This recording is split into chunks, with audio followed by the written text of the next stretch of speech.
Have you ever felt like you're not as competent as people think you are? Like at any moment, someone is going to figure out that you actually don't belong. If that sounds familiar, you're not alone.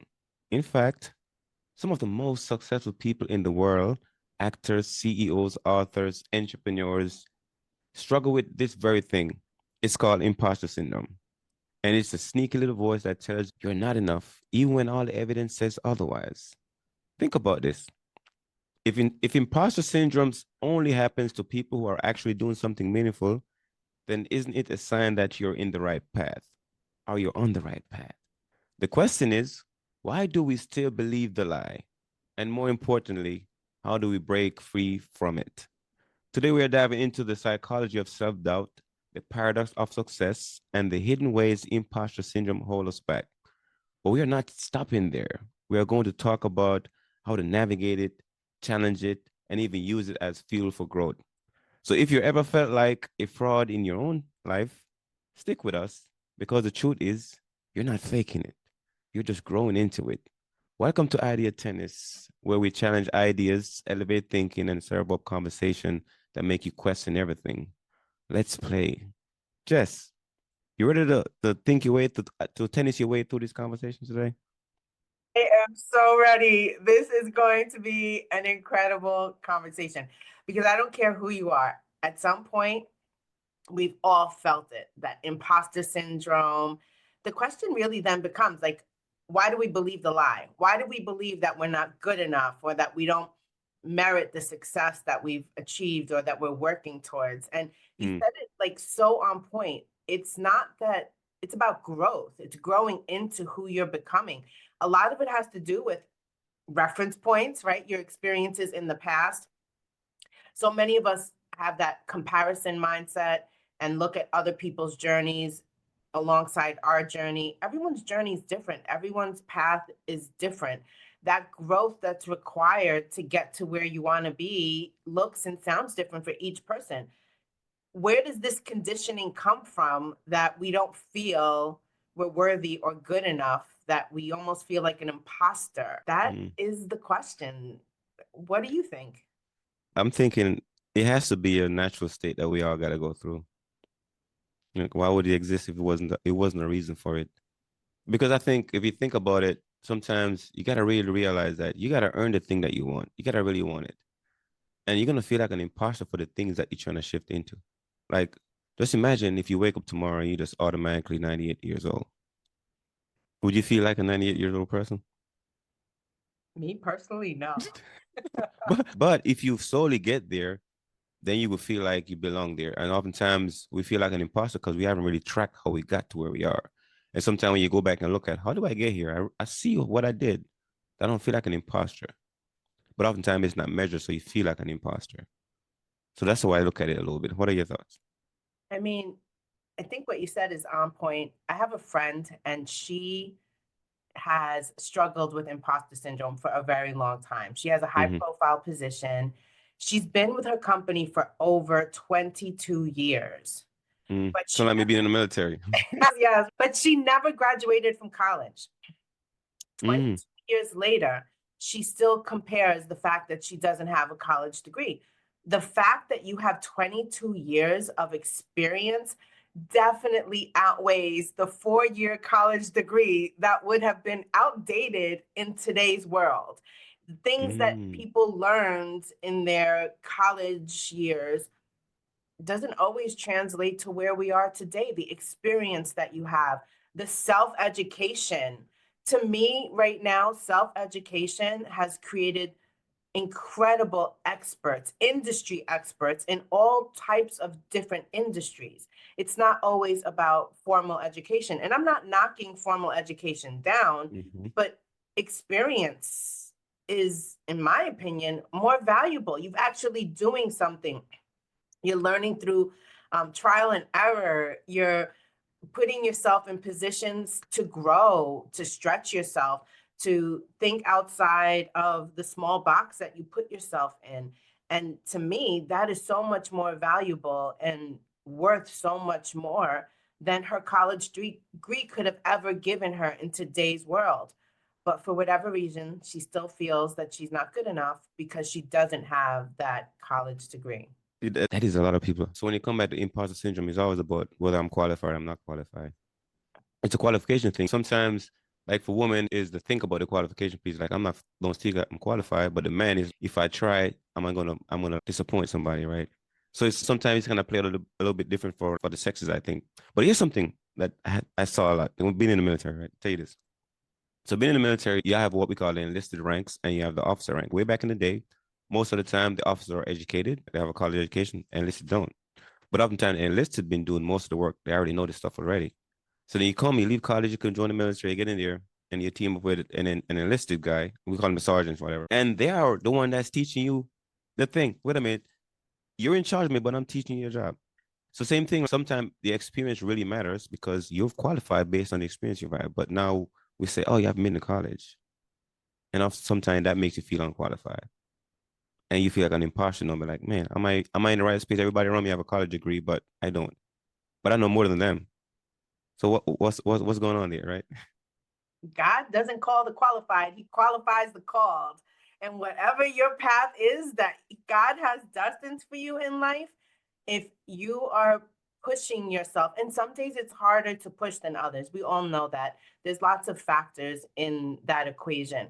But if you're pushing yourself to grow, to build your mindset, to surround yourself with people that have good intentions, to position yourself to be in rooms that even if you're not invited, you are sitting at that table. You are Mhm. showing the world, or at least the people at that table, the value that you bring based on your experience, based on your knowledge. And experiential learning, in my opinion, is a great way to be able to show people what's possible. Okay, I may not have had the college degree, but I didn't let that stop me Mhm. from continuing my self education, to finding alternative ways. Listen, right now with YouTube and the internet, how many of us, Audiobooks and right? so forth. Yeah. Books, how many people have become experts in their fields and in their industries based on hearing content from other industry experts and leaders? That doesn't take away from them, it enhances them, it enhances who they are, what they bring to that table. And my whole thing is like, if you're knocking at a door because you believe that is the door for you to enter, and the door doesn't open, find a fucking window to go through. If you truly believe that's where you are meant to be, like, find a way. Don't let the things that are intended to steer you off your path prevent you from doing what you know in your heart you were meant to do, because someone feels you're not qualified, or that you're not educated enough, or that you don't have what it takes to be successful because you didn't go to college, or you look a certain way, or you're a certain race or a certain age. None of those things matter. Mm. I'll tell you this, because I suffer from that a lot too, the imposter syndrome. Because one of my biggest challenges was it was very hard for me to finish college, right? It was very hard, like so hard. I thought I was never gonna finish. And even though I was learning things very fast, I just didn't learn the book things so very fast. And I realized sometimes I was in spaces, I was like, man, I don't have a college degree. But then I would listen to a lot of people. As a matter of fact, I would listen to Tony Robbins. He was like, he just read books. Most of his education came from books. I said, the guy didn't went to college at all. But he like, I don't know if he went to college, but what he was saying that he just most of his stuff he read books. He didn't really go to college like that. I started listening to a lot of other people. They just read books. I'm like, wait a minute. Reading books is the way to go. So I start that same journey. My 1,000 book challenge. I started off. I'm like, listen, you might not have a PhD, but I read more books than you. And furthermore, I've exposed myself to a lot of knowledge more than you. So I've been learning. Just that I've not been certified. But I went to the University of the Universe. The only university that matters. I'm university certified, right? So my university is certified with my life experiences. So I believe in my skill. But a lot of times people still get that college degree thing where they're like, oh, if I haven't been to college, am I really qualified? But then when you put them like on the job now to do the thing, like they don't feel like they're able to do it because they haven't done the experience part of it. Like I teach myself through failure, right? That's something I do a lot. Teach myself through failure, and I go through it and I recognize, okay, I can do it. I'm not to lose my mind when something go wrong with all people. They don't. So experience matters, my friend. I agree. I think that a lot of times people feel like a fraud, which is where the imposter syndrome falls into place.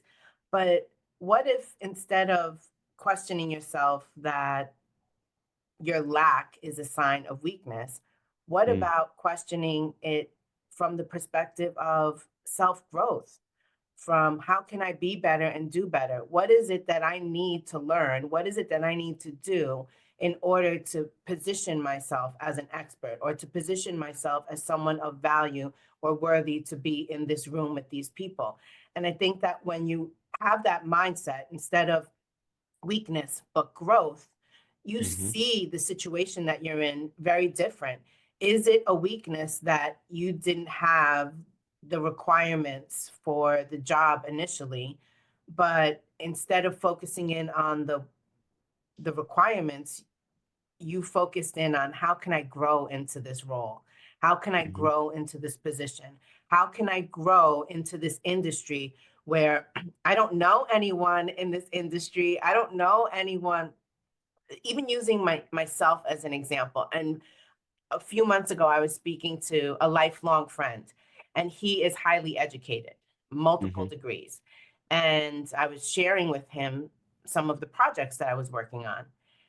And he asked me straight out, and this is someone that has so much love and respect for me, and I have so much love and respect for him. And he was like, "What makes you qualified to do that?" mm-hmm, mm-hmm, And I looked at him like, with how audacious of you to ask me that. What do you mean? I'm like, first off, this is not even your lane.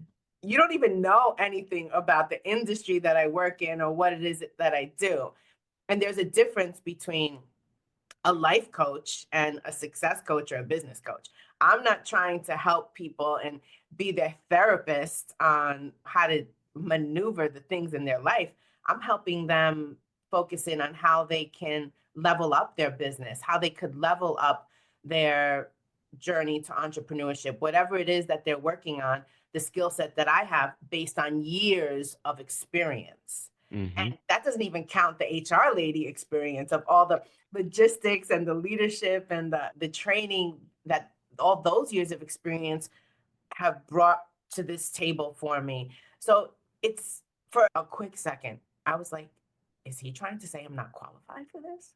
mm, Never in my thought process, though, did I think or feel like I was a fraud or an imposter because I know the things that I've done. I know the self education, I know the experiential learning.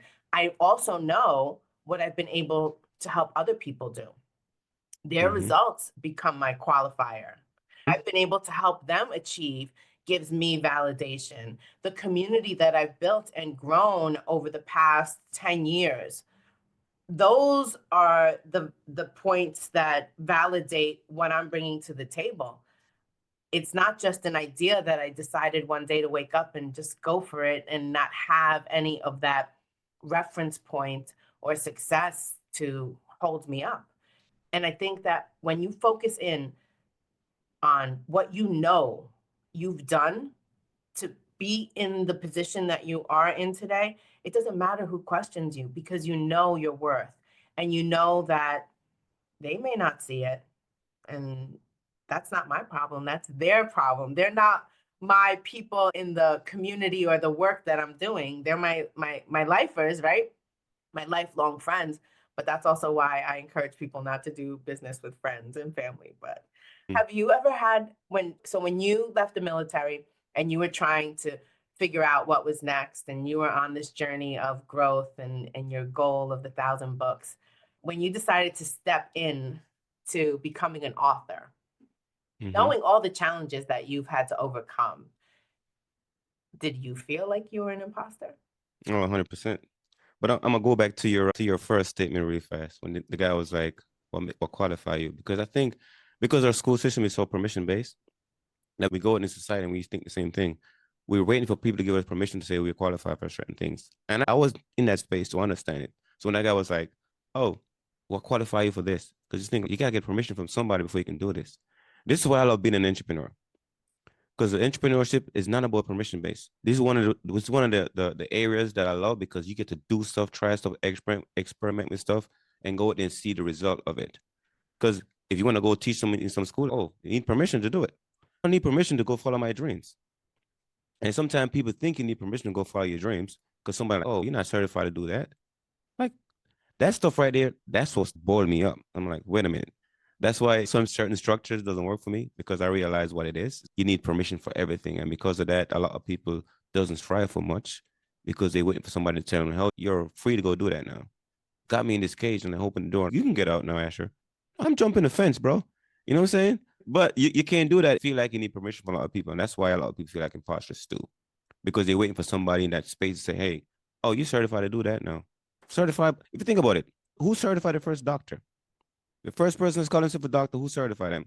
I'm sure there was nobody like, oh no, you're knighted as a doctor. Come on, man. So that permission-based stuff doesn't work for me. But going back to being an author piece, I realized that the imposter syndrome showed up because you got to educate yourself in a new identity because it's an identity shift.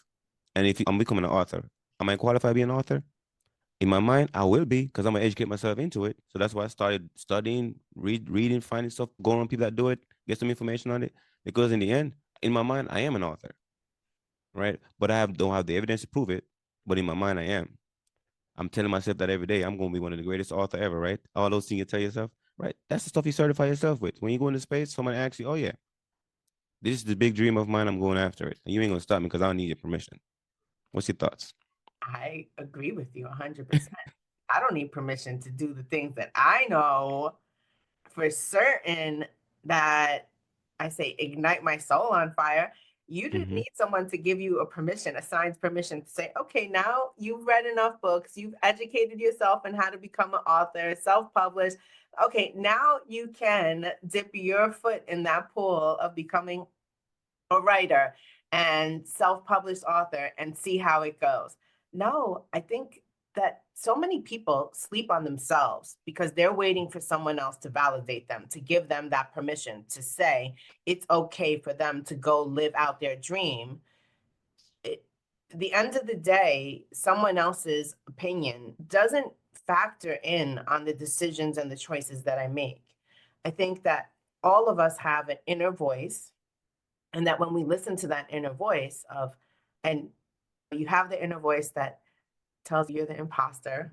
But I think Mm-hmm. that if you allow the other part of you, the dreamer, the believer, the doer, to drown out the voice of the imposter that's saying, no, you're a fraud, you're not qualified to do that, I think that you're able then to focus in on things that actually really matter, which is the dream you have in your heart, the desires that you want. And when we talk about community and growth and mindset, it's always from the perspective of what can we offer somebody else, at least for Mm-hmm. you. And I truly believe that when you focus your life on serving others, and Mm-hmm. serving others looks and feels different for everybody. So serving others, to me, that is more important than any voice that I may hear, either within myself or from other people, to say that I'm not qualified to do that. I think that my desire to have good intentions outweighs what the end result is ultimately going to be, right? We spoke about this the other day. When you do something with good intentions, it's coming from a good place. Mm-hmm. Being able to execute it doesn't always mean that it's going to come out that exact way, but that's an experience. That is a lesson. That is a blessing. That's a way for you to be able to see, okay, I tried it this way, it didn't work. What can I do different next time? It's not meant for you to stop there because it didn't work out the way you thought it would be.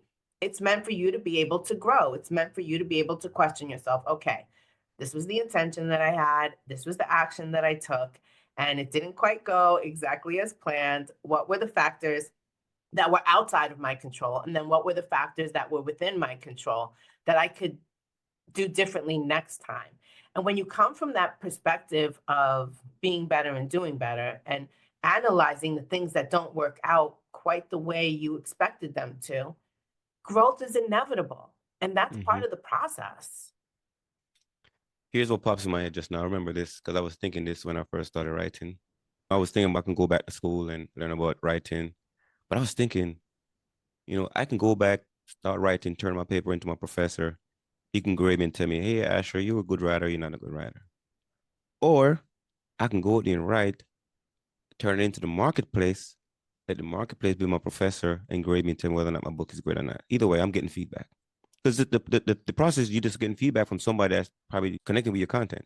So I'm like, you know what I can do is, because my goal is to write 86 book by my 86th birthday, right? I'm like, listen, I just want one time this book, but on the 86, right? I'm gonna get there eventually. But I was like, I can keep practice writing, share my stuff with the world, and they can say, oh, actually, that was great, that was not great. But either way, I can get paid for somebody to read my book. I would have to be paying that professor to read my paper versus paying the marketplace to read my book and tell me whether or not it's great. So I'm like, I'm not gonna do that. I'm gonna go publish. I'm gonna take the courage and go and put my stuff out there.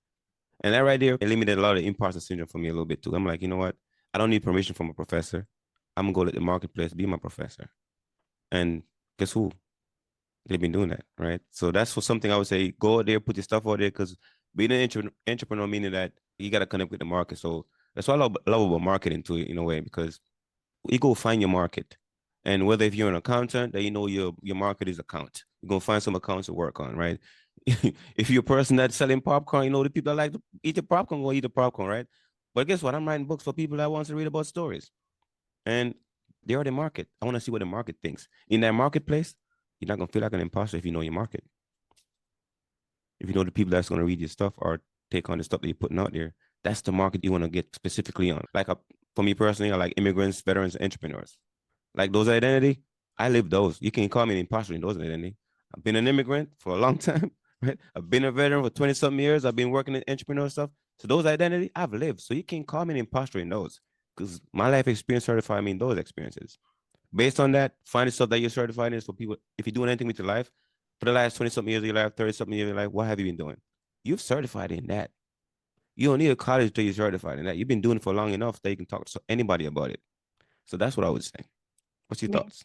think about professional athlete. You essentially practice a sport until you feel that you're good at it to go professional. Who qualifies the coach? Who qualifies the coach to say you're good enough? It's your results, it's your experience, it's the practice that has turned good to great. There Mm-hmm. is no one that's giving you, yes, you can hire like mentors, you can hire industry experts to help guide you along your path. You can have people that say, I know, if you know me, I know very little about sports. So don't right now. Same here. Like the person throwing the in basketball, the 3 point, whatever it is, right? 3 pointer. At some point, he may or she may say, okay, I need someone who can help me get to the next level of like almost never missing. So I'm good at it on my own, right? I get in maybe 50% of the times that I shoot from the 3 point line, but I want to be the best. So in order for me to do that, I need to hire people that can show me how to be the best because they were the best. Mm-hmm. And I think that when we lean into practice is what makes us from good to great. Practice is what helps us have that experiential learning. Practice is what helps us get to the next level. I can pitch almost any pitch to someone because You've I've been practiced practicing. pitching for a freaking long time. Give me a Yeah. topic. I could pitch Pitch about queen. that. I could pitch about it. Why? Because it has to be a pitch that I believe in. And if Mm-hmm. even it's not my pitch, it's a business that I'm working with, but I believe in what they're doing. And so because of my belief in the work that a person is Mm. doing or including myself, I can pitch with authenticity, with heart, with energy, with authenticity, but transparency. And you Consistency. yeah, you're gonna believe it. By the time I'm done, you're gonna be like, oh wait, what she just said, I want that because she just convinced me that I could do that. And so it's that practice that helps you get better. It's the experiential learning. And I'm gonna say that so many times during this conversation. And I know we're more than halfway done, but I think people don't realize how much value your experience brings to the table, because people want to know what's possible for them because you did it. Mm-hmm. We're writing, we have a project. We're going to write a book together with, it's four of us. I've never written a book, but I know that I have the capacity to do it. Why? Because I have you. Because I'm working with you. You've been there, you've done that, you know the way. And now you're going to hold my hand and you're going to show me how I can go and do it. And that doesn't make me an imposter. That makes Mm-hmm. me a student. That Mm. makes me part of the university of the universe. I'm going to use that just so you know. I'll say my friend Asher, but I'm going to use that. That's what that makes me. That makes me qualified to be able to go and show somebody else how to do it, because I did it. I didn't do it alone. I did it with somebody, and I was able to learn and grow from it. And when you could learn and grow and earn at the same time, you just hit the jackpot. Mm. I'm gonna tap into something here because I believe in apprenticeship. I think that's like something that we need to really bring back a lot because it helps with the impartial. You mentioned something word belief too, because once you believe that your experience is worth something, then you can pitch it as well. Because no, this is your experiences. When I was younger, like I was like maybe 15, something like that. My mom was telling me I gotta go learn a trade, so I started working with my uncle doing auto repair, right? But the apprenticeship stuff, yeah, I used to do that. I used to do that. But I'm thinking back about it now. He was talking, I was like, oh my God, apprenticeship stuff, because that's another area that eliminates that imposter syndrome because you get to be there with somebody that knows how to do it. And I got really good at it. I got so good at it, I was like, man, I can do this. But I ended up not doing it because I came to America and I went in a whole lot another direction. But it gave me a lot of confidence in myself as a kid growing up to realize I can use my hands, I can get good at something because I'm practicing with somebody else that knows the role, show me the stuff. And it was a good confidence building as far as my ability to work. Right. You go to school, there's one thing to go to school, but there's another thing to work. Right. If you don't have no confidence in working, you can go to school your whole life to be a school going person. And when it's time to go to work, you get nervous again because work is a different identity versus going to school. And a lot of people are very expert at going to school. They go to school for a very long time. It's time to go to work. They get scared because no, I got to be on your own now. So it's same thing. Just like when I left the military to this new identity. Yeah, I was, man, imposter syndrome was high. I'm like, who am I to call myself an author? Like, I haven't even mastered the rules of the English language yet. I've been in the U.S. for 20 some years, but I was like, my grammar's still like crap. But I was like, you know what? I don't have to be great at all the grammar stuff. I'm a great storyteller. I love telling story. And the stuff about writing is all about storytelling, even marketing. It's all about storytelling. If you're pretty good at listening to people's stories and sharing back stories and telling your own stories, that's it. Because at the end of the day, if I tell you something great, just what you're gonna do, you're gonna share it. I just give you a great story to share. That's pretty much what everything else. Making it nice and packaged well for somebody to take it and go share it. I achieve my marketing. Yeah. There's a difference between confidence and arrogance. Mm. Arrogance doesn't necessarily mean that you have the experience or the practical knowledge or know-how. It's that you're out there shouting to the world that you're the best. Yes, there's no qualifier to indicate that you're the best, but Mm-hmm. your, I'm going to say, your talk is not matching the walk, right? I don't You're have not no legs. I'm in just. alignment for that. But confidence, like when my friend said to me, what makes me qualified? Mm. I had the confidence to know what made me qualified and to be able to say, this is what makes me qualified. And I actually said to him, I was like, there's no accredited organization that gives accreditation to people that are doing this type of work in my industry. I said, and there is one, because if you know me, I'm the dot the I's, cross the T's. And I did look into it, but it's not a real accreditation. You pay, and then they say you're accredited. I don't want my money to say that I bring value. I want my experience, my know-how, my practical Mm-hmm. execution of an idea into an action and the success that came from it. I want those things to be the qualifier of my accreditation, not because I paid an organization to say that I'm accredited, but there's no coursework, there's no anything. It's just like a membership club. I'm like, they could keep that accreditation because they getting my money for them to put a stamp that really doesn't validate me and what I do. Check this out. So imagine this, right?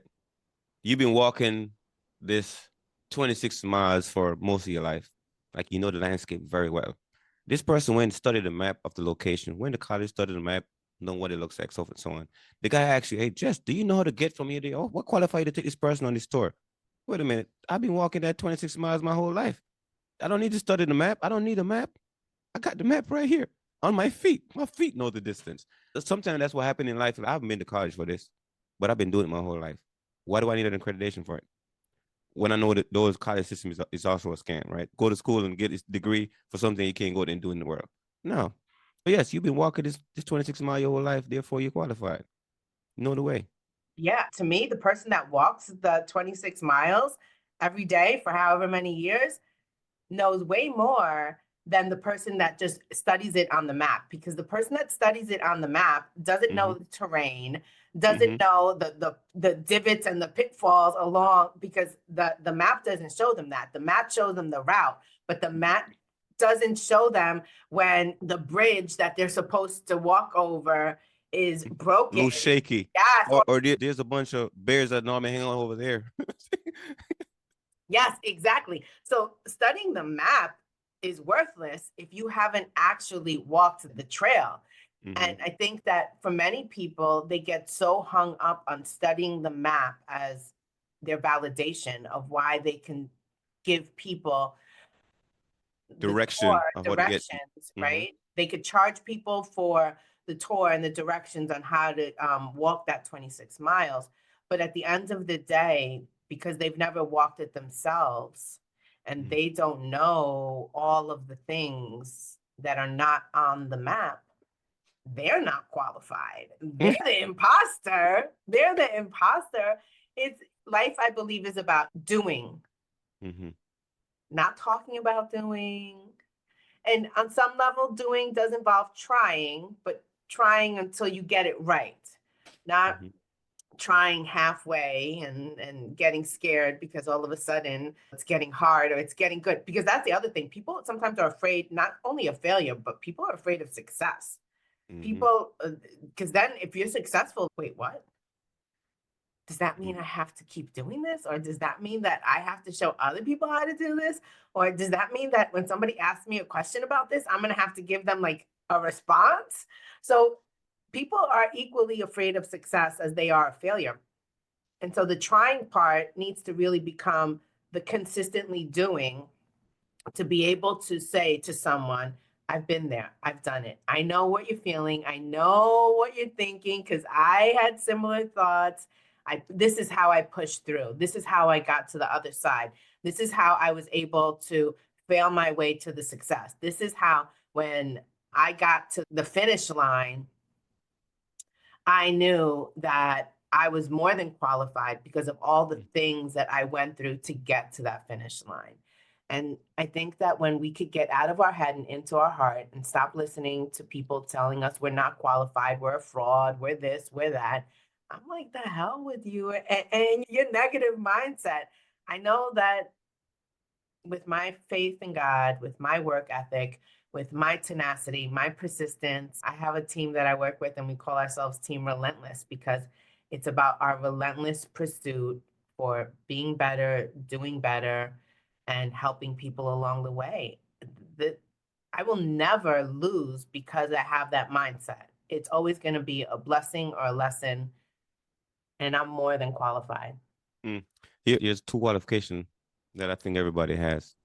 I call it the PhD, your philosophy in doing, and your PhD, your philosophy in being, right?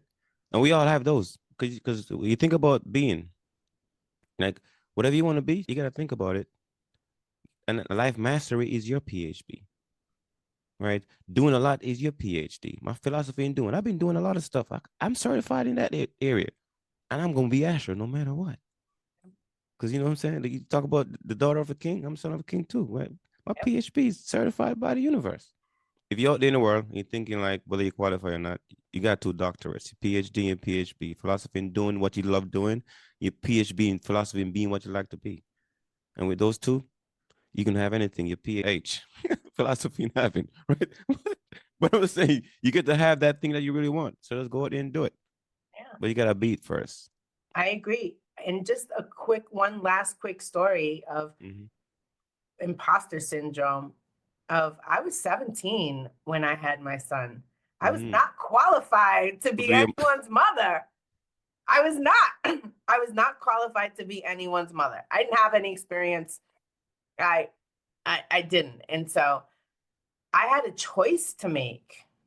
mm, I had a choice to grow into being the best parent that I could be, to give my son the best life that he could possibly have, and not feel like he was less than because he was born to a mom that was 17 years old and not qualified to be a parent.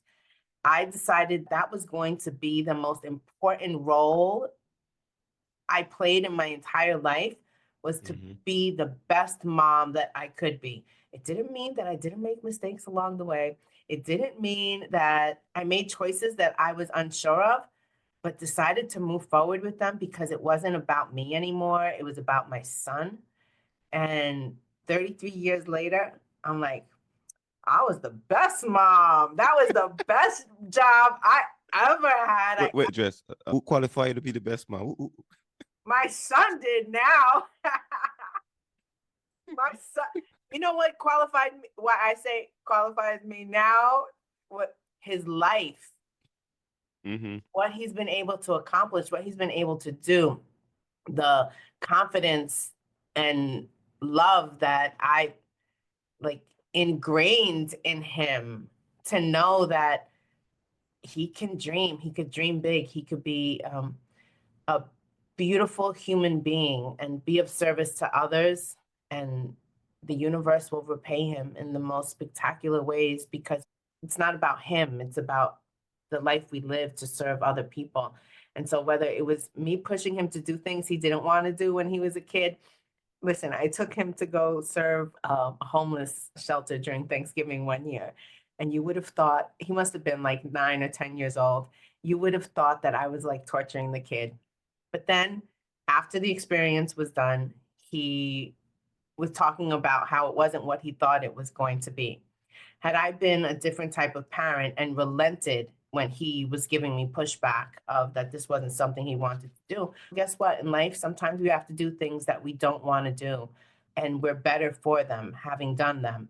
And then later on in life, he goes and decides that he's going to go to Tennessee and build homes with Habitat for Humanity when he's in college. And I was like, yes, Lord, thank you Mm-hmm. so much. That was from all of the things that even I wasn't sure of, because I was that young mom and I was figuring out as I went along, but I knew who I wanted him to become. And so because of that, I made hard choices. I didn't allow anyone to take away the fact that I was his mom. They don't get to choose because I'm however years old and they think they know better for me. No, I know best for me. And yeah, that's what qualifies me. You are qualified. Here's the thing, because we get caught up in the imposter syndrome when we think about the doing piece, because it's all about, are you qualified to serve somebody else with what you know? You know, it's pretty much, how you qualified to serve somebody. Who can tell you can't serve somebody else with something that you already have? If you think you have the thing, you can serve them. And because you can serve them, you're qualified. If not, you wouldn't have the thing to serve them anyway. So if I can't give you water because my cup is empty, then I can't serve you. Then I'm not qualified to give you water because I ain't got none. But if you think you got something in you to serve somebody else, then you're qualified. So when somebody asks, are you qualified? Wait a minute. Whether or not can you serve that person based on that need? Can I fill it? If that need come before me? I'm like, hey, somebody want to help you doing this? I can do it with you. I got something to serve you. I might not have the whole 100%, but I got something. I got chapter one figured out with you. Let's go do chapter one, right? I'm qualified for chapter one. Yeah. Your belief is what makes you qualified. The belief that you can do it doesn't mean Mm-hmm. you're going to do it initially, right? But the Mm-hmm. belief that you have what it takes to execute whatever it is that your heart desires, that's what makes you qualified. That is what makes you valuable. That's what brings you to the table that perhaps you don't feel worthy of sitting at. But to me, belief in yourself is something that everyone, the self-love talk, the being able to program your mind for success, and success, again, personal, professional, whatever that is to you, is because you've programmed yourself to believe that you can accomplish anything. And when you have that, no one can take that away from you. All right, Jess, let's wrap up today. No, for the folks that are enjoying our podcast every week, when it comes out, every when it comes out, we appreciate you definitely subscribing and sharing and commenting and liking. Now, if you gotta take one thing away from this conversation today, let it be this: imposter syndrome doesn't mean you're not capable. It means you're stretching into something bigger than you were before. Growth always feels uncomfortable, but that comfort, that proves that you're in motion. Here's the challenge. The next time that voice creeps in your head, the one that says you're not good enough, pause and ask yourself this: where's the evidence of that? More often than not, you'll realize that the voice has no proof. It's just fear trying to keep you small. You are more than your doubts, by the way.